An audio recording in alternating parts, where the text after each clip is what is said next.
अल्हम्दुलिल्लाहि वकफ़ा वसलामुन अला हबीबिहिल मुस्तफ़ा अम्मा बअद फ़अऊज़ु बिल्लाहि मिनश शैतानिर रजीम बिस्मिल्लाहिर रहमानिर रहीम फ़ल्यहज़रिल्लज़ीना युख़ालिफ़ूना अन अम्रिही अन तुसीबहुम फ़ितनह औ युसीबहुम अज़ाबुन अलीम। सदक़ल्लाहु मौलाना अज़ीम। बारगाह रिसालत मुआब सल्लल्लाहु अलैहि वसल्लम में दुरूद पाक का हदिया पेश करें। अल्लाहुम्मा सल्लि अला सय्यिदिना व मौलाना मुहम्मदिन मअदनिल जूदि वल करम व आलिहि व अस्हाबिहिल किराम व इब्निहिल करीम व बारिक व सल्लिम सलातन दाइमतन सरमदन अबदा। अल्लाह के रसूल सल्लल्लाहु तआला अलैहि वसल्लम ने इरशाद फरमाया, इस्बिरू फ़इन्नहु ला यअती अलैकुम ज़मानुन इल्लल्लज़ी बअदहु शर्रुम मिन्हु औ कमा क़ाल रसूलुल्लाह सल्लल्लाहु अलैहि वसल्लम। मेरे आका सल्लल्लाहु अलैहि वसल्लम फरमाते हैं, तुम सब्र करो इसलिए कि तुम पर आने वाला हर ज़माना पहले ज़माने से बुरा आएगा। हम जिस ज़माने से आप गुज़र रहे हैं इसके बाद और आज़माइशें और आज़माइशें और आज़माइशें आने वाली हैं। फिर अल्लाह तबारक व तआला उस फितने से उसको निकालेगा, वो दूसरे में मुब्तला होगा या दूसरे का सामना कर रहा होगा और उसको ये लगेगा कि ये अब आने वाला जो फितना है पहले वाले से तो बहुत बड़ा है। इसी तरह से हर आने वाले ज़माने का फितना पिछले ज़माने से बढ़ कर के ही आएगा। आज़माइश, फितना जो है ये लफ्ज़ कुरान पाक में भी आया है और फितना का लफ्ज़ जो है आज़माइश और इम्तिहान को कहा जाता है मोमिन के लिए। कुरान पाक में अल्लाह ताला फरमाता है, यौम हुम अलन नारी युफ्तनून। कुरान पाक में अल्लाह फरमाता है, इन्नमा अम्वालुकुम व औलादुकुम फितना। तुम्हारा माल, तुम्हारी औलाद फितना, फितना का मतलब आज़माइश है, तुम्हारा इम्तिहान है। इन्नल्लज़ीना फ़तनुल मुअमिनीन वल मुअमिनात। फितना का ये लफ्ज़ कुरान पाक में कई जगह पर आया। जो आयत मैंने खुतबे में पढ़ी वो भी, फ़ल्यहज़रिल्लज़ीना युख़ालिफ़ूना अन अम्रिही अन तुसीबहुम फ़ितना औ युसीबहुम अज़ाबुन अलीम। अल्लाह फरमाता है, लोगों को चाहिए कि मेरे नबी के हुक्म की मुखालफत करने से बचें, वरना वो फितनों में मुब्तला होंगे या दर्दनाक अजाब में गिरफ्तार होंगे। ये अल्लाह ताला की तरफ से पहले से तंबीह की गई है। हुजूर की मुखालफत करोगे, नबी पाक सल्लल्लाहु ताला अलैहि वसल्लम की तालीमात को छोड़ोगे तो फितनों में मुब्तला होगे, बहुत सारी आजमाइशें आएंगी। आज जो हम फी ज़माना पूरी आजमाइशों में घिरे हुए हैं, क्या अपने गिरेबान में झांक कर देखें कि हुजूर पाक सल्लल्लाहु अलैहि वसल्लम की तालीमात के मुखालिफ नहीं चल रही पूरी उम्मत। जिस उम्मत को खैर उम्मत का लक़ब कुरान ने दिया, या अच्छाइयों का हुक्म देती है, बुराइयों से रोकती है, वो कहाँ है तुम्हारा मनसब?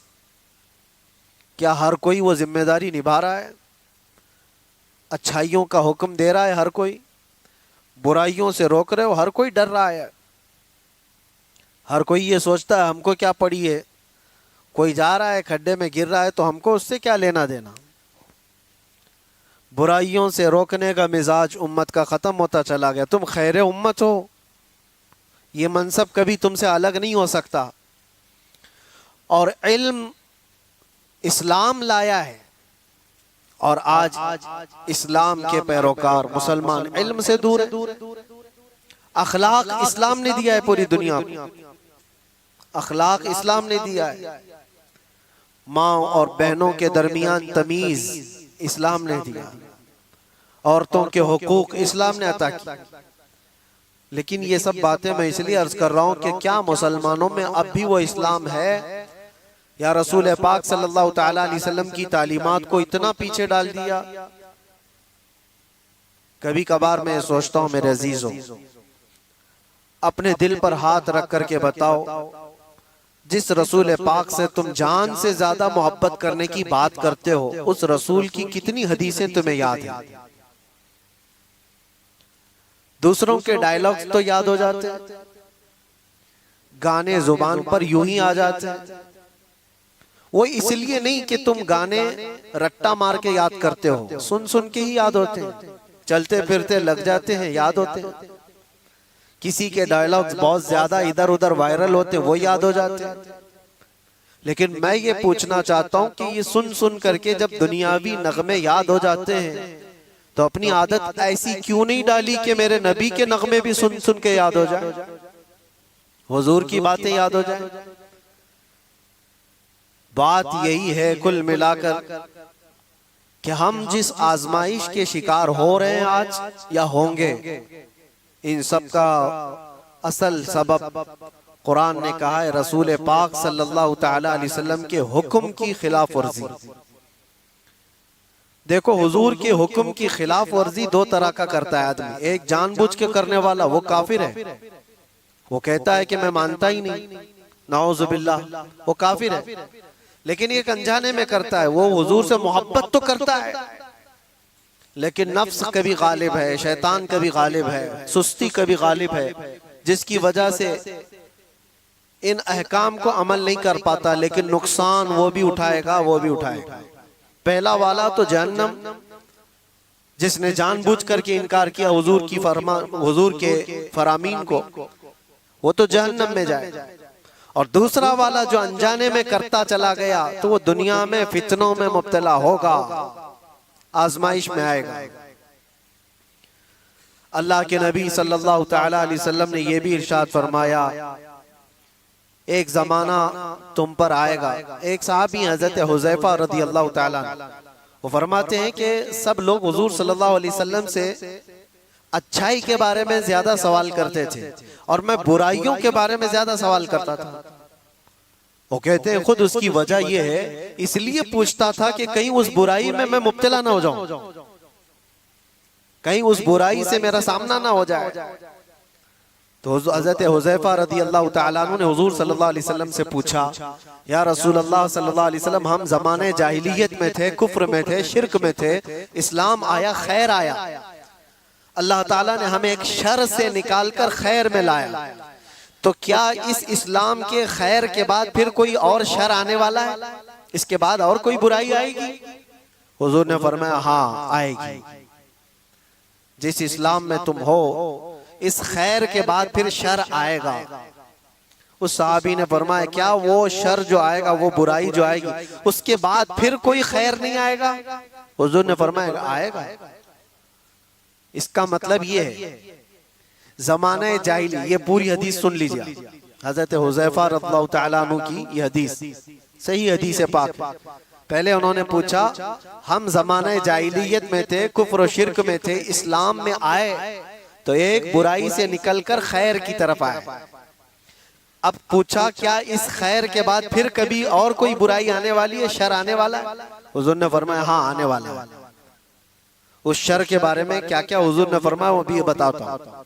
लेकिन हजरत हुज़ैफा ने उसके बाद का भी पूछा, कहा वो शर जब आए तो क्या उसके बाद फिर कोई भलाई आएगी कि नहीं आएगी, खैर आएगा कि नहीं?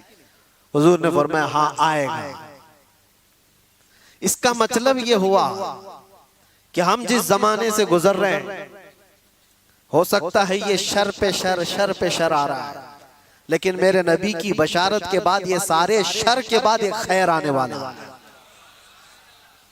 इस सारे शर के बाद एक खैर आने वाला है। यहां तक कि हुजूर सल्लल्लाहु अलैहि वसल्लम से जब हजरत हुज़ैफा ने पूछा था ना कि कैसा शर आएगा, हम तो जहालत से निकल करके इस्लाम में आए, ये खैर है, इसके बाद जो शर आएगा वो कैसा होगा? हुजूर ने फरमाएगा, वो ऐसा होगा कि लोग मुसलमान कहलाने को भी झिझकते होंगे और कुछ लोग उसको, मुसलमान को ऐसा देखेंगे जैसे किसी चोर को या जानी को देखा जाता है। वो जमाना आएगा, वो शर का जमाना, यानी लोग उसको दिखा दिखा करके बोलेंगे, ये देखो मुसलमान जा रहा है, ये देखो मुसलमान जा रहा है। मुसलमान होना ताज्जुब की बात हो जाएगी, ऐसा शर आएगा। और यहां तक कि हुजूर सल्लल्लाहु अलैहि वसल्लम फरमाते हैं, जैसे जानी को लोग हिकारत से देखते हैं, एक सच्चे मोमिन को ऐसा देखा करेंगे। ये जमाना आएगा, तुम शर्माना मत कि लोग मुझे ऊपर से नीचे ऐसे ताड़ते हैं, इतना घूरते हैं, इतना देखते हैं। तो मोमिन होगे तो देखेंगे जरूर, और देखे जाओगे तुम। उनके देखने पर मैं अपना अमामा क्यों उतारूं, उनके देखने पर मैं अपनी दाढ़ी क्यों निकालूं, बल्कि वो घूर घूर के हमें बता रहे हैं कि हम मोमिन हैं।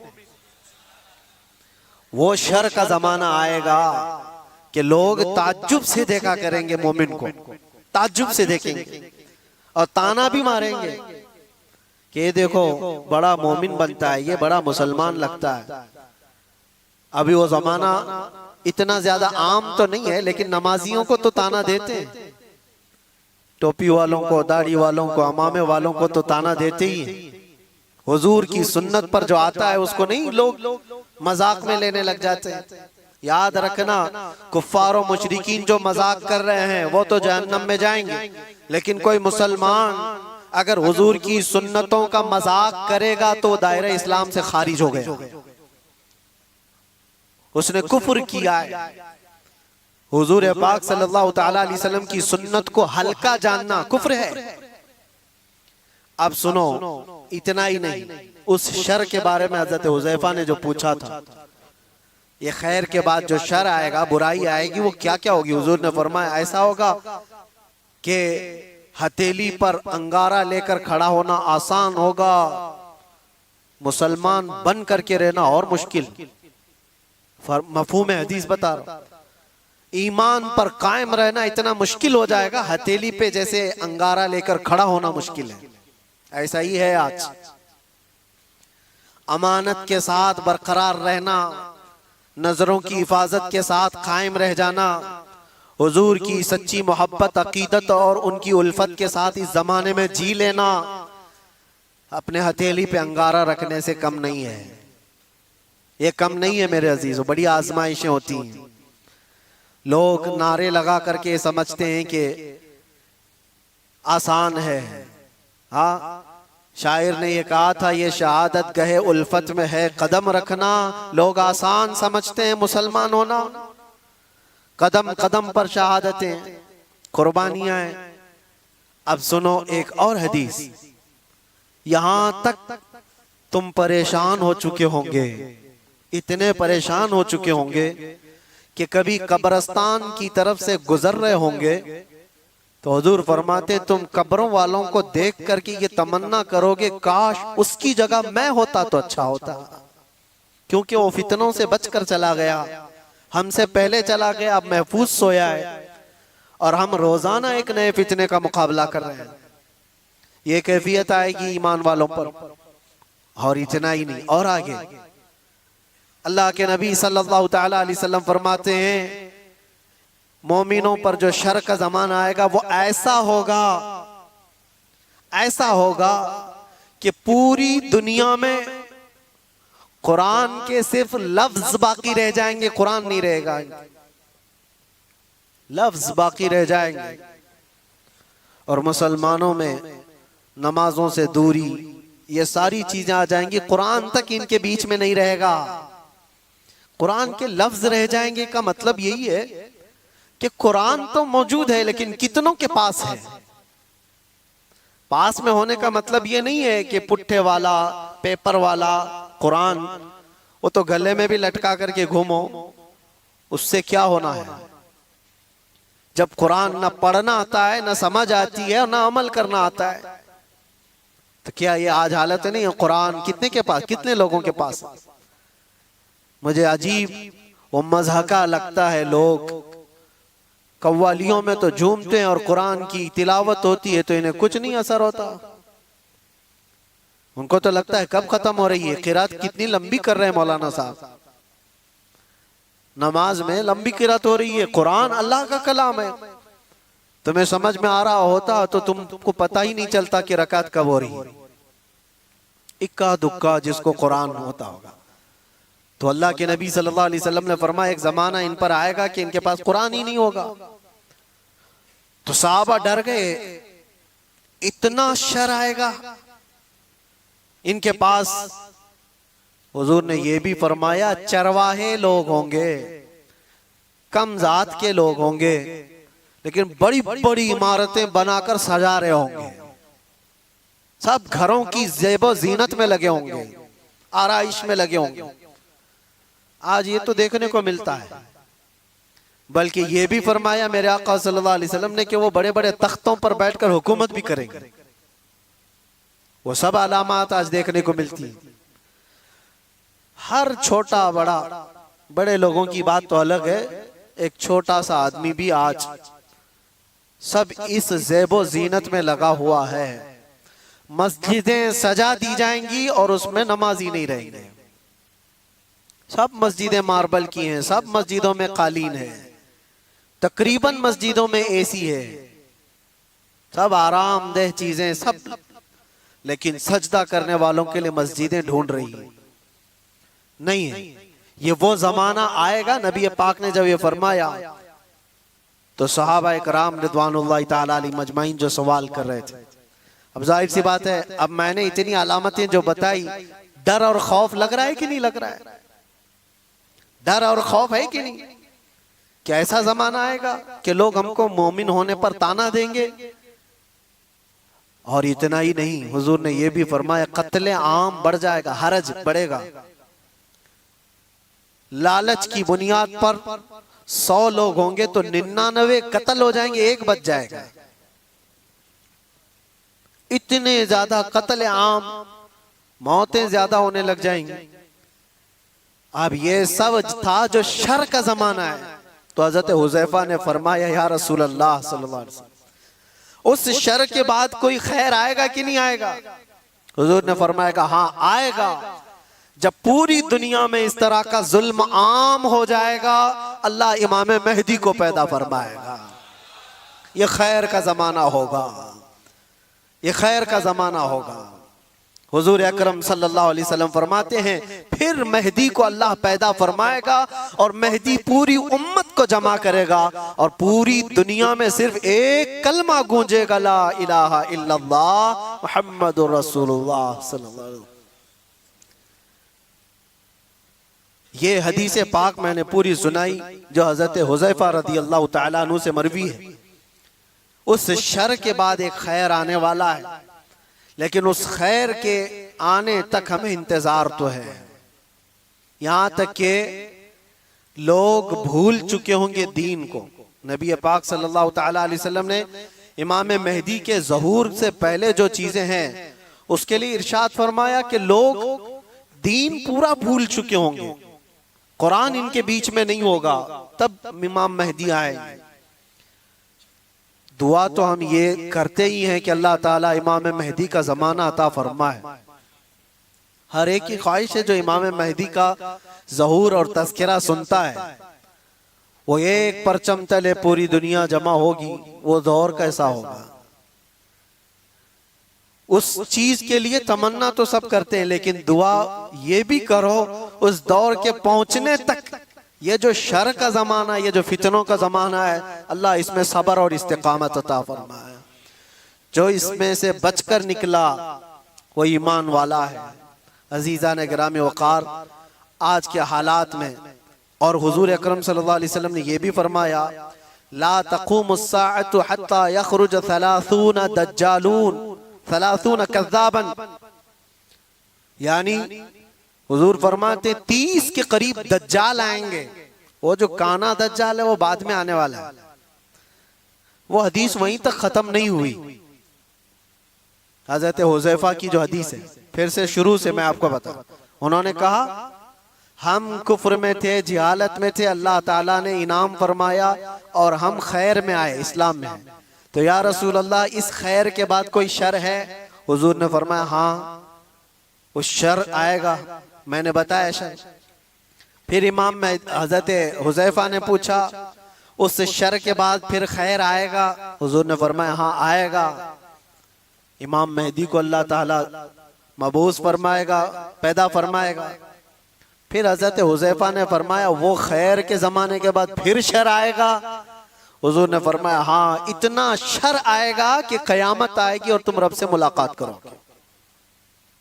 ये आखिरी दौर है, यानी ये नहीं है कि इमाम मेहदी के दौर के बाद फिर सब कुछ सही हो जाएगा। वो जमाना लिमिटेड टाइम का है, उसके बाद फिर शर आएगा, और ऐसा शर आएगा कि पूरी रोए जमीन पर कोई कलमा पढ़ने वाला ही नहीं रहेगा।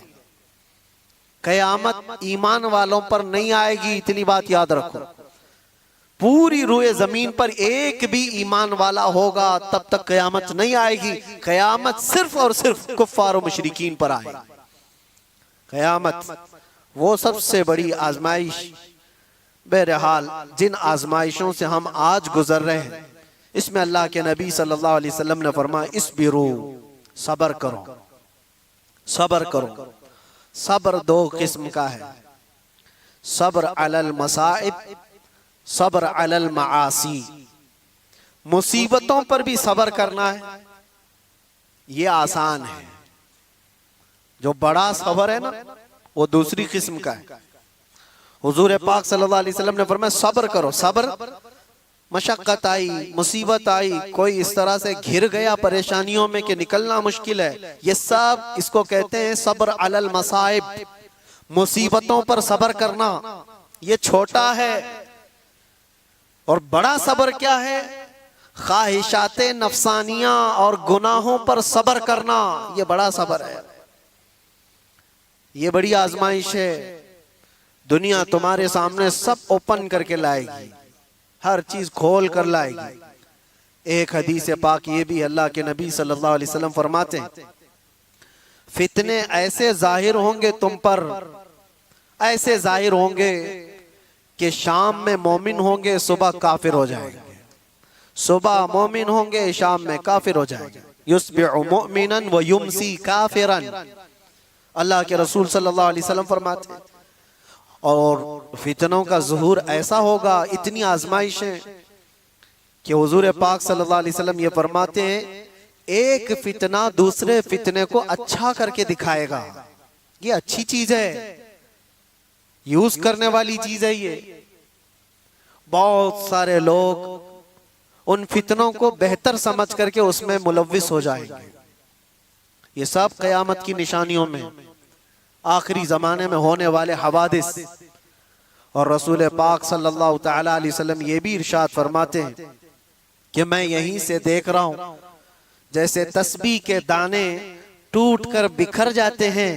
तस्बीह अगर टूट जाए तो इसके दाने जिस तरह बिखर जाते हैं, तुम पर फितने इस तरह से होंगे, एक दाना पकड़ने जाओगे दूसरा निकल जाएगा, दूसरा पकड़ने जाओगे तीसरा निकल जाएगा। तुम इन फितनों से बचने के लिए एक का हल तलाश करते होंगे, दूसरा खड़ा हो जाएगा, दूसरा तलाश कर रहे होंगे, तीसरा खड़ा हो जाएगा। हमें जीना तो अब इन्हीं के बीच में है, ईमान के साथ जीना है। अब उन तमाम बातों के बाद हजरत हुज़ैफा रदी अल्लाह ताला अन्हु ने ये सवाल पूछा, या रसूल अल्लाह सल्लल्लाहु अलैहि वसल्लम, शर के बाद खैर आया, खैर के बाद शर, शर के बाद खैर, फिर खैर के बाद शर, लेकिन जब जब शर का जमाना आए आप हमें क्या वसीयत फरमाते हैं? जब जब शर का जमाना आए आप हमें क्या वसीयत फरमाते हैं? हुजूर पाक सल्लल्लाहु तआला अलैहि वसल्लम इरशाद फरमाते हैं, जो बंदा ये कहा, जो कुरान की आयत में इन्नल लदीना क़ालू रब्बुनल्लाह, जिन्होंने ये कहा हमारा रब, कहते हो कि नहीं कहते हमारा रब?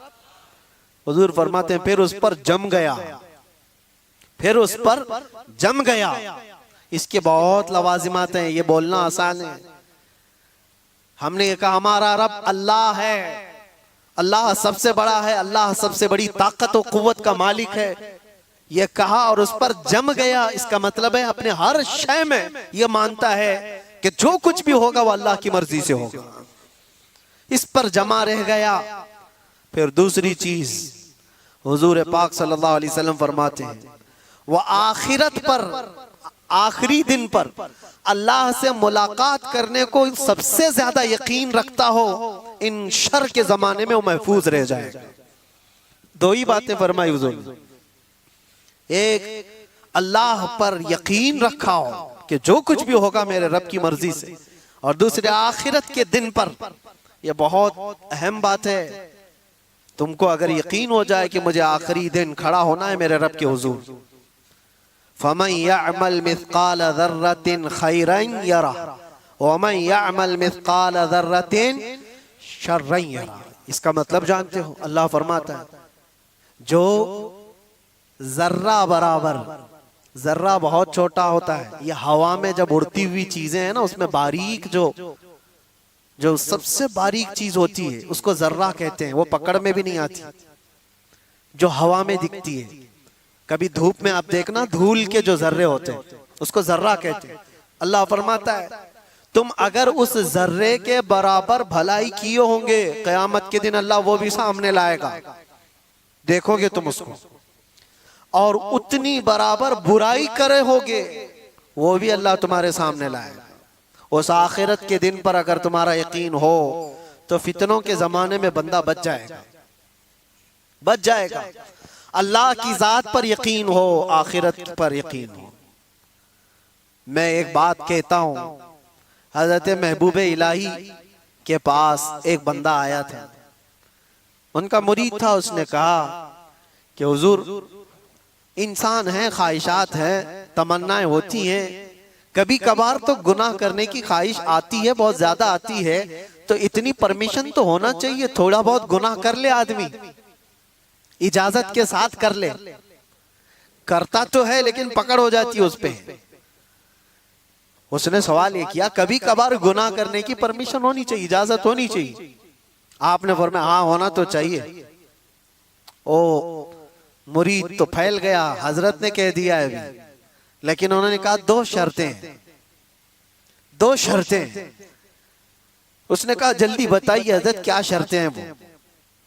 उन्होंने कहा गुनाह करना है, अगर बुराई करना है तो पहली शर्त ये है कि अल्लाह की सल्तनत से बाहर जाके करे। पूरी कायनात उसकी सल्तनत में है या नहीं? वलिल्लाहि मुल्कुस समावाति वल अर्द, कुरान में बेशुमार कई जगह पर अल्लाह ने फरमाया सारे आसमानों और जमीनों की बादशाहत अल्लाह की। लेकिन सुल्तानुल औलिया महबूब इलाही कहते हैं करना है तो ठीक है, एक शर्त तो ये है उसकी सल्तनत से बाहर निकल करके कर। कहा ये तो नहीं हो सकता, ये तो नहीं हो सकता, कहां जाऊंगा? जहां भी जाए वो उसकी बादशाहत है। लेकिन दूसरी क्या है? आपने फरमाया दूसरी ये है करना हो गुनाह तो उस वक्त करे जब तेरा रब सो रहा हो। उसने कहा ये कैसी बात है? ला तअखुदुहु सिनतुम वला, उसको ना ऊंघ आती है ना नींद आती है। अल्लाहु ला इलाहा इल्ला हुवल हय्युल क़य्यूम, वो अल्लाह हय और क़य्यूम, हमेशा से जिंदा, हमेशा जिंदा रहने वाला, हर शय को अपनी कुदरत से कायम रखने वाला। उसे ऊंघ भी नहीं आती, नींद भी नहीं आती, हर चीज को वो देख रहा है। कुरान में अल्लाह फरमाता है वल्लाहु खबीरुम बिमा तअमलून, तुम्हारे सारे कामों से वो बाखबर है। यअलमु खाइनतल अयुनि वमा तुख्फिस सुदूर, तुम्हारी आंखें जो खयानत करती हैं अल्लाह वो भी देख रहा है। तुम्हारे दिल में जो वसवसे गुजर रहे हैं अल्लाह उससे भी बाखबर है। कोई चीज नहीं बची। वो कब सोएगा? नहीं, सोने वाले खुदा पर तो हम ईमान ही नहीं रखते। सोने वाले खुदा पर हम ईमान नहीं रखते। वो कोई और होगा, 6 महीने सोता होगा, 6 महीने जागता होगा। मेरा रब ला तअखुदुहु सिनतुम वला नौम, नींद और ऊंघ का तो इधर गुजर ही नहीं है। जिस कायनात को पूरा वो अपने कुन से चलाता हो उसके बारे में नींद का शायबा भी नहीं। तो दो बातें जो महबूब इलाही ने फरमाई, मुरीद दंग रह गया। कहा कि हुजूर नामुमकिन बात है, ना मैं उसकी सल्तनत से बाहर जा सकता हूं, ना कोई ऐसा वक्त आने वाला है जब उसको ऊंघ आए या नींद आए। तो आपने फरमाया तो फिर शर्म कर, उसकी सल्तनत में उसके देखने के वक्त तू कैसे कर सकता है? बच जा। इसके बाद फिर दोबारा सवाल ना करो। मेरे अजीजों, उन फितनों के दौर में, शर के जमाने में अगर तुम बच सकते हो तो ये ईमान अल्लाह है, फिर उस पर जम जाओ।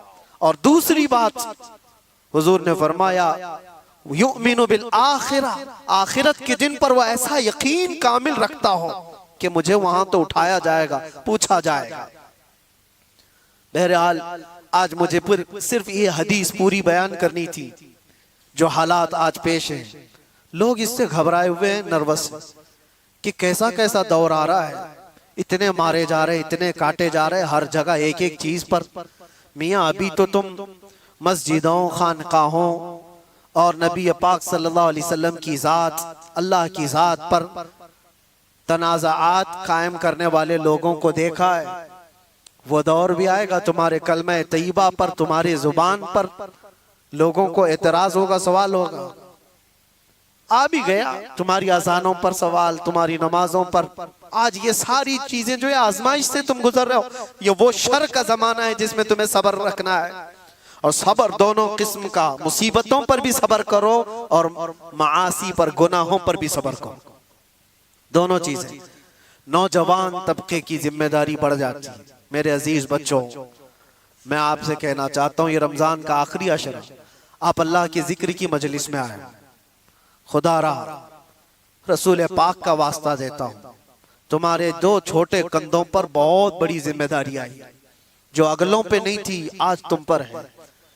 तुम्हारी पूरी जनरेशन जो बाद आने वाली है, वो तुम्हारे हर नकलो हरकत को देखेगी और उसको कॉपी करने वाली है।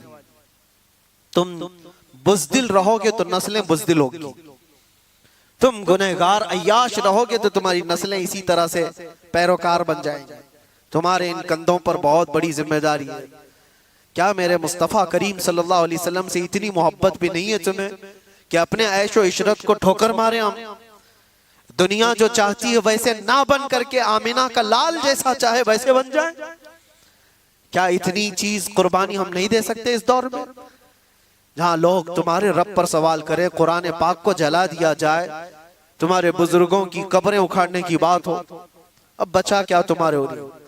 क्या ये दौर तुम्हारे ताश के पत्तों पर बैठने का दौर है? क्या ये दौर तुम्हारे शराब पीने का और जुआ खेलने का दौर है? क्या ये दौर तुम्हारा पूरा 24 घंटे इंटरनेट पर गेम खेलने का वक्त है? तुमसे सवाल होगा हर घड़ी के बारे में, हर लम्हे के बारे में सवाल होगा। और एक बात ये भी याद रखो, अल्लाह के नबी सल्लल्लाहु अलैहि वसल्लम फरमाते हैं, कुल्लुकुम राइन व कुल्लुकुम मसऊलुन अन रिअयतिहि। तुम में से हर आदमी निगहबान है, जैसे चरवाहा अपनी बकरियों का निगहबान होता है। तुम में से हर आदमी निगहबान है और हर आदमी से उसके नीचे रहने वालों के बारे में पूछा जाएगा क़यामत के दिन। तेरी औलाद क्यों बिगड़ी? तेरी औलाद गलत रास्ता क्यों इख्तियार की? तेरे अंडर में थी।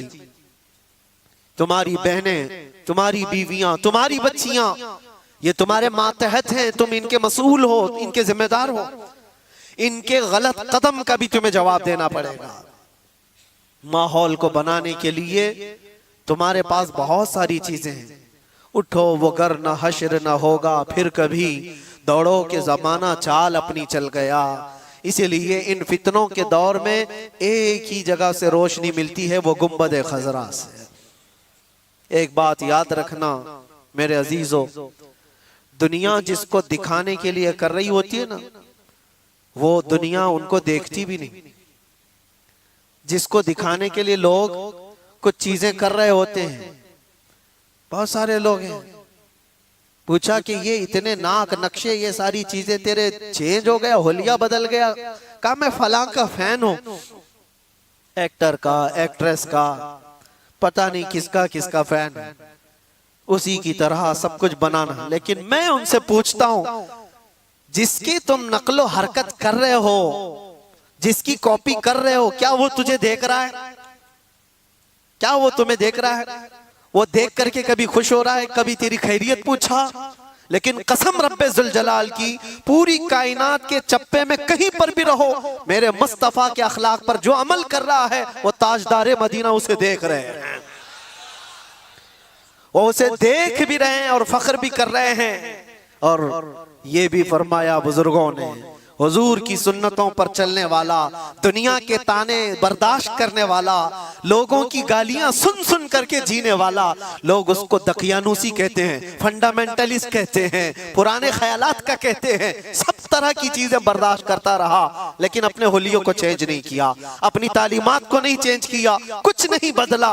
थका हारा गालियां खाकर जिस दिन उसका इंतकाल होता है, बुजुर्गों ने फरमाया रसूल पाक सल्लल्लाहु तआला अलैहि वसल्लम उसके कब्र में आने से पहले तशरीफ लाते हैं और मुनकर नकीर से कहते हैं जरा आहिस्ता से सवाल करना, बड़ा थक करके मेरा गुलाम आ रहा है, मैं मरूं तो मेरे आका या मलाइका से कहना इसे कोई मत जगाना, अभी आंख लग गई है, जिंदगी गुजारो तो वो गुजारो।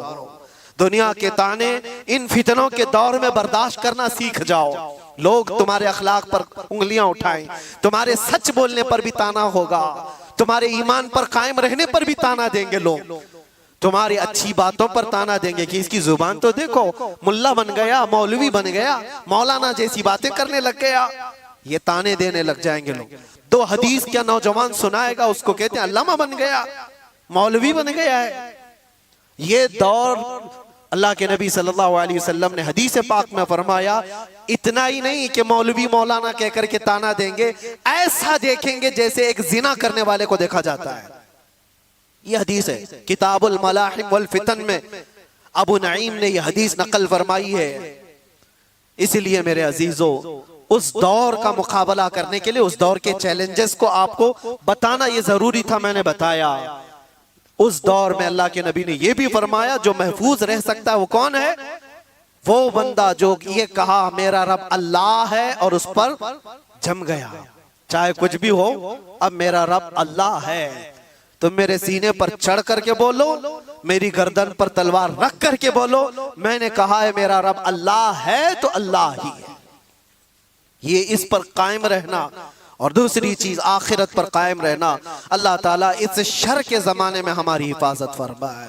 इस शर के दौर में मौला हमारी जानों की, हमारे मालों की और हमारे आमाल और हमारे ईमान की हिफाजत फरमाए। खुसूसियत के साथ पूरी दुनिया भर में कुछ वाकयात ऐसे होंगे जो तुम्हारा दिल दहला देंगे, वो होंगे, वो भी आजमाइश है, वो भी आजमाइश है। मुझे एक बात याद आती है, एक खातून जो सिर्फ और सिर्फ मुसलमान होने के नाते अमेरिका की जेल में कैद, और कितने सालों से, सालों बीत गए, 25 साल के करीब।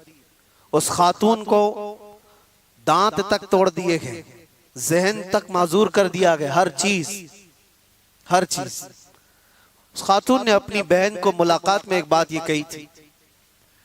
बहन मिलने के लिए गई तो उस खातून ने कहा कि जेल की अजियतें बहुत सख्त हैं। मैं जानता हूं मेरे अजीज, एक दिन 1 साल के बराबर कटता है। मैं जिस जेल में रह कर के आया वहां पर लोग 22-22 साल से अंदर हैं। कितनों के घर उजड़ गए, खत्म हो गए, कितनों के घर वाले इंतकाल कर गए, वो आ ना सके, कितनों की औलाद बिखर गई, कुछ तो ऐसे कंप्रोमाइज करके रह गए कि अब हमारी जिंदगी का खात्मा इन्हीं 4 दीवारों के अंदर है। कुछ बर्दाश्त न करते हुए रस्सियां लटका करके अपने आप को फांसी पर झूल गए। हालात बड़े सख्त, बहुत सख्त आजमाइश का दौर। एक खातून जो ईमान की बुनियाद पर, इस्लाम की बुनियाद पर कैद में गई, अजियतों पर अजियतें दी गई, इतनी अजियतें कि पैर फैलाने की भी जगह नहीं थी, इतनी छोटी बैरक दी गई। उसमें 20 साल कट गए हों। बहन ने एक बार पूछा कि ये अजियतें जो इतनी सख्त गुजर रही हैं, तो वो हंस कर कहने लगी, कोई बात नहीं, मैं खुद भी घबराई हुई थी बहुत, लेकिन इस छोटी सी 4 दीवारी के अंदर बहुत थक करके एक दिन सोई तो ख्वाब में रसूल पाक तशरीफ लाए। बर्दाश्त से ज्यादा हो गया तो मेरे मुस्तफा तशरीफ लाए। हुजूर पाक सल्लल्लाहु अलैहि वसल्लम से मैंने अर्ज किया कि आका, ये जमाना कब खत्म होगा मेरी आजमाइश का, ये मेरा इम्तिहान कब खत्म होगा, इतनी अजियतों से गुजारा जा रहा है, ये कब खत्म होगा।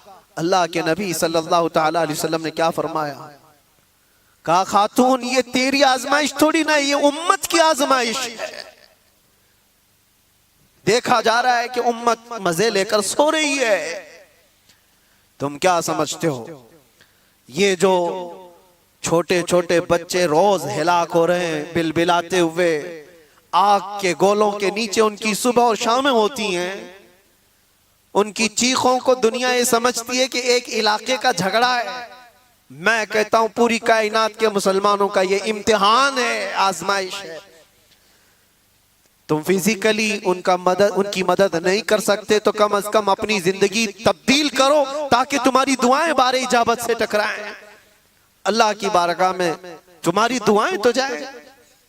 इसलिए मैं ये कहता हूं ये आखिरी अशरा है, मजलूम फिलिस्तीनियों के लिए भी हम दुआ करते हैं, मौला उन पर आए हुए उस जमाने को जल्द से जल्द खत्म फरमा दे।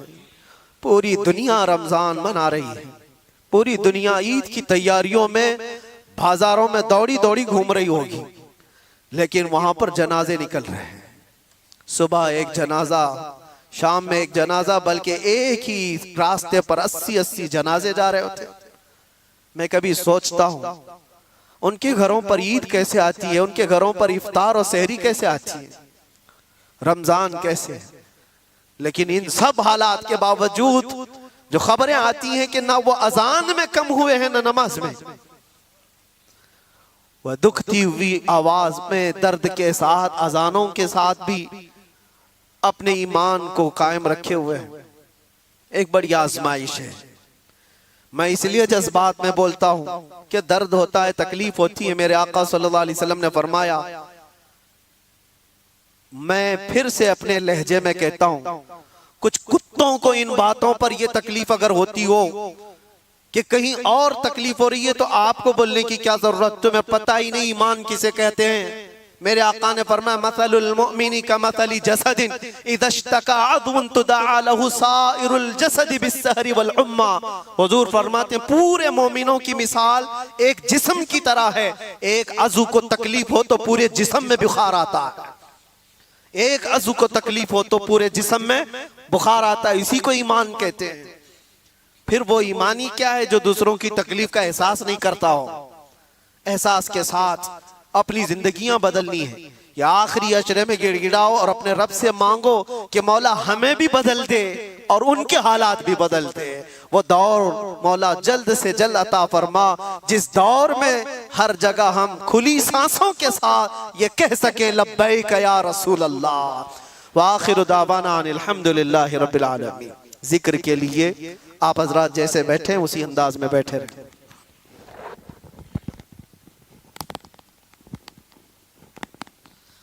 अल्लाहु रब्बु मुहम्मदिन सल्लल्लाहु अलैहि